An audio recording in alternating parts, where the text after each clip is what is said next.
Hey yo yo yo! Salut les turfeuses! Salut les turfeurs! Ah désolé ce soir, j'arrive un petit peu tard, c'était blindé sur le périphérique. Non mais blague à part, ouais, j'arrive un petit peu tard, désolé.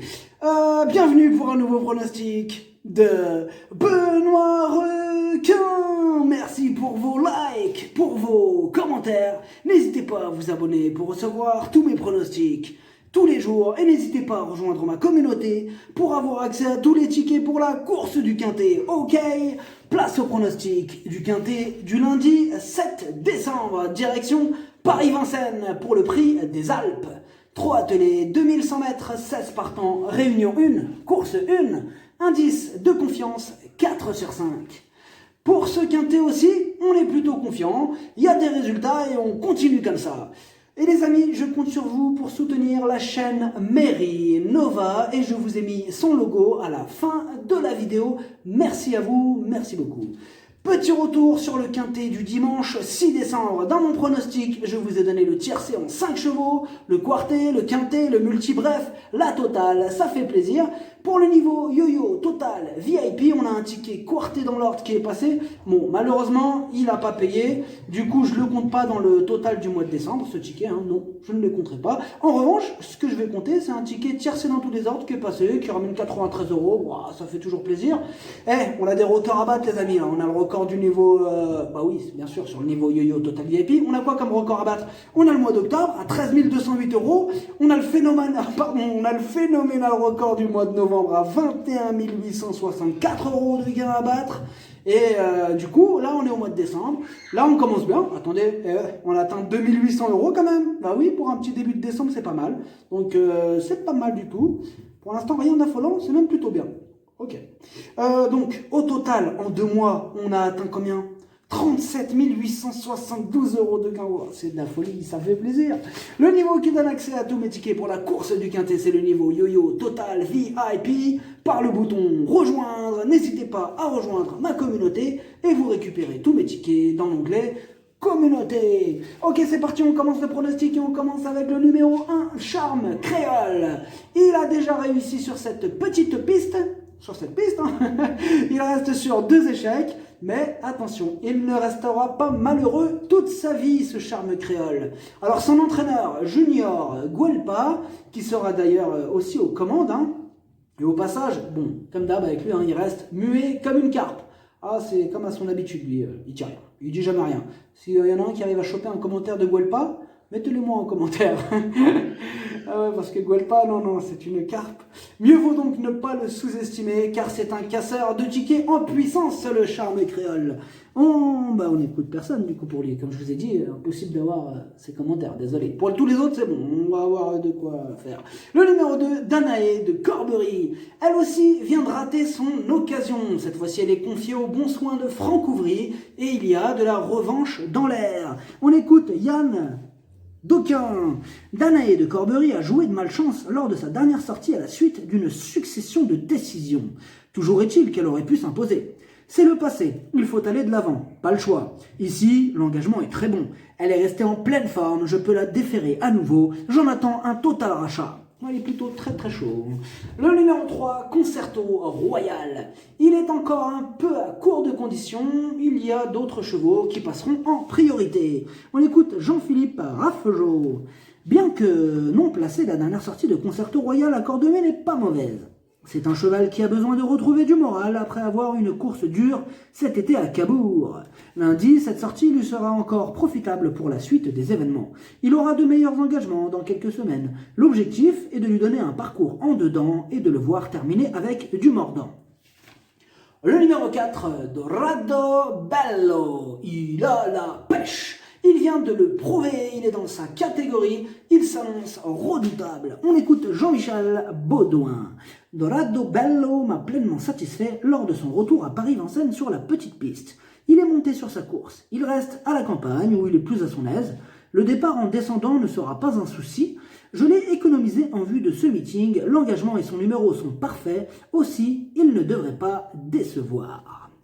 Le numéro 5, Cagnard de Béton. La régularité ne fait pas partie de ses principales qualités et comme d'habitude avec lui, ce sera tout ou rien. On écoute Jean-Luc Bijon. Cagnard de béton a passé l'été dans le sud où il s'est bien défendu. Il n'a pas démérité lors de sa plus récente course à Vincennes. Il est venu de l'arrière-garde finir correctement. À 8 ans, il n'a plus de marge de manœuvre. L'engagement reste correct, mais son objectif se situe à la fin du mois. Cela dit, à l'issue d'un bon déroulement de course, il peut accrocher une petite place. Le numéro 6, Chantaco. Ses 6 dernières courses, 6 échecs, et au vu de ce qu'il nous montre en course, on a surtout besoin qu'il nous rassure. On écoute Patrick Terry. Chantaco s'est lancé en seconde ligne avec ses fers récemment, mais il ne m'a pas totalement convaincu. Il a pour lui un engagement très intéressant que j'ai préparé sur un parcours à son entière convenance. Il sera déféré des 4 pieds, il faut qu'il me rassure en compétition. Il se frotte aux 7 ans, je serai satisfait de le voir accrocher une petite place. Le numéro 7, Domingo Della. Il est archi régulier, il est à l'arrivée de toutes ses courses, bien sûr qu'on le garde. Et on écoute Jean-Philippe Borodashko. Les engagements sont arrivés sur la petite piste depuis sa victoire en septembre, mais je préfère nettement Domingo Della sur la grande. Sur les 2700 mètres, il est encore plus facile alors d'occuper la place que l'on souhaite. Les 2100 mètres ne lui posent pas de problème. Il a un peu trop tiré en tête en dernier lieu.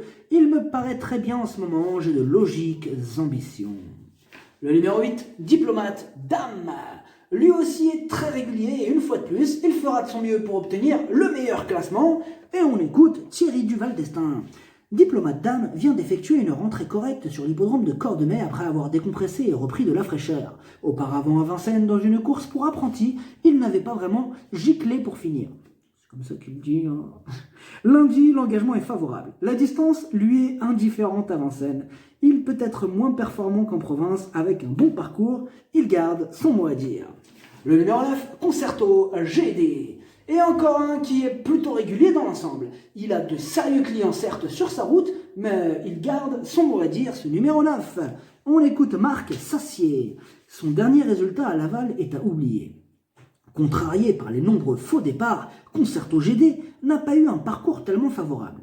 Il a couru normalement. Lundi, il sera sur une distance qui lui convient bien. Il faut lui cacher l'effort et j'espère qu'il pourra bénéficier rapidement d'un bon dos. Il sera pieds nus, il vise certainement plus haut que cet été, mais il est mieux de condition. Le numéro 10, Défi dans la Brassole. Il enchaîne les échecs ces derniers temps, Franck Nivard est appelé en renfort, donc quand même petite méfiance. On écoute Dominique Blond. Défi de la Brassole revient au mieux et je ne vous cache pas qu'il m'a laissé une impression favorable lors de sa dernière sortie à Cordemais. Malheureusement, il a fait la faute en partant avant d'accomplir un dernier kilomètre encourageant. Là, il va s'élancer en deuxième ligne, ce qui ne m'inquiète pas car ce n'est pas un débouleur. Même s'il restera ferré, il est capable de montrer le bout de son nez. Le numéro 11 de la Chenevière. Elle, c'est tout le contraire. Elle enchaîne les podiums et rien ne s'oppose à une confirmation, si ce n'est bien sûr son numéro 11. On écoute Luc Gabory de la Chenevière a enfin gagné sa course à Vincennes. Elle l'a bien fait de bout en bout à l'occasion du prix Ilta. Elle a conservé des ressources intactes, les données changent ici. En seconde ligne, elle va devoir patienter. Si elle peut bénéficier d'une course limpide et si elle débouche du dernier tournant pas trop loin des chevaux de tête, alors elle est capable de finir très vite. Le numéro 12, César Maggi. Victime de la pyroplasmose, il va beaucoup mieux. Comme le prouve d'ailleurs sa récente 4e place, pieds nus et confié à Björn Goop, attention à lui. On écoute Benjamin Noël. Comme l'atteste sa dernière prestation ici même, César Maggi est revenu en forme après avoir eu la pyroplasmose. Auparavant à Graigne, il n'avait pas démérité car rendre la distance sur cet hippodrome n'est jamais facile. Déféré des 4 pieds, il devrait bien courir et je pense qu'il a sa place parmi les 5 premiers. Il y a quelques dés à redouter. Le numéro 13, Dick de Marlborough. C'est une rentrée pas revue depuis le mois de septembre. Bon, maintenant son entraîneur, il est sur ma... Pardon, je recommence. Maintenant son entraîneur est sur ma liste rouge. Alors je préfère quand même le garder à l'arrière d'un champ réduit au cas où. On écoute son entraîneur Mathieu Abrivard. Dick des Marlborough manquait de souplesse en fin d'été après avoir aligné les succès. Je voulais le préparer pour le début du meeting, mais il n'était pas au mieux. Il n'est donc pas affûté pour cette rentrée et restera ferré. Cette course va principalement me permettre de connaître son degré de préparation. Il est préférable de l'écarter et de le revoir dans de meilleures conditions. Donc comme il nous l'avait déjà fait à l'envers une fois, hein, il nous avait dit de l'écarter et puis on n'aurait pas dû, il est arrivé. Du coup, bon, là a priori, c'est vrai qu'il a l'air barré, c'est vrai qu'on peut peut-être le rayer comme il dit. Mais voilà quoi, le renard il se fait avoir une fois au piège, pas deux. Le numéro 14, Divine Girl. En 12 courses, seulement 2 fois à l'arrivée. Mais attention, elle aime bien arriver quand personne ne la joue. Et donc, elle aussi intéressera les amateurs de champ réduit et les amateurs de grosses cotes. On écoute Yves Dreux. Vous entendez, ils sont déchaînés. Alors, Yves Dreux, après un début de carrière prometteur, Divine Girl n'arrive pas à retrouver une partie de son niveau. Son avant-dernière sortie est encourageante, mais elle n'a pas confirmé récemment. Lundi, elle n'a que des 7 et 8 ans à affronter et l'autostart va l'avantager. Je ne sais pas quel visage elle va montrer, mais il ne faut pas oublier qu'elle s'était classée 5e d'un lot similaire le mois dernier. Eh oui, donc possible casseur de tickets aussi. Hein. Donc on est plutôt confiant, hein, on sait très bien que peut y avoir un peu de cassage, bon, en espérant que ça se passe comme sur des roulettes. Le numéro 15, Cadet, ses 8 dernières courses, aucune fois à l'arrivée. Difficile de lui accorder notre confiance dans ces conditions. On écoute Damien Bonne. Cadet avait connu un problème tendineux l'hiver dernier et a du mal à retrouver son bon niveau. J'étais confiant lors de sa récente tentative sous la selle, mais il n'a pu se mettre en évidence et m'a déçu. Pour son retour à l'attelage, je vais le driver sagement et essayer de venir accrocher un petit chèque, mais il n'est pas incapable de terminer dans le quintet s'il se montre sage. Le numéro 16, Digital Prior. Ses 11 dernières courses, elle n'a terminé qu'une seule fois à l'arrivée. Alors là, elle va devoir vraiment sortir le grand jeu pour espérer gratter une éventuelle 5e place. Bon, il y a d'autres chevaux qui nous apportent de plus solides garanties, c'est clair. On écoute Aurélien Desmar. Digital Prior ne trouvait pas une tâche facile aux 25 mètres, dans le prix de la ville de Royan. Elle a bouclé son parcours en dedans, ce qui ne lui a pas fait de mal. Lundi, il lui faudra bénéficier d'une course sur mesure pour espérer prétendre à un bon classement. Elle est ferrée, mais n'a pas grand-chose sous les pieds, en alu très léger, avec un peu de chance. C'est ce qu'il dit, avec un peu de chance. Bon, il compte sur la chance pour intégrer la bonne combinaison. Le pronostic, ça donne 2, 4, 7, 8, 9, 11, As, 12, cheval de complément le 5, si jamais il y a un autre nom partant et ça peut arriver, le 10. Merci d'avoir suivi cette vidéo, n'hésitez pas à vous abonner pour recevoir tous mes pronostics tous les jours et n'hésitez pas à rejoindre ma communauté pour avoir accès à tous les tickets pour la course du quintet, à jouer avec modération, bonne chance, chopez-le moi, ciao.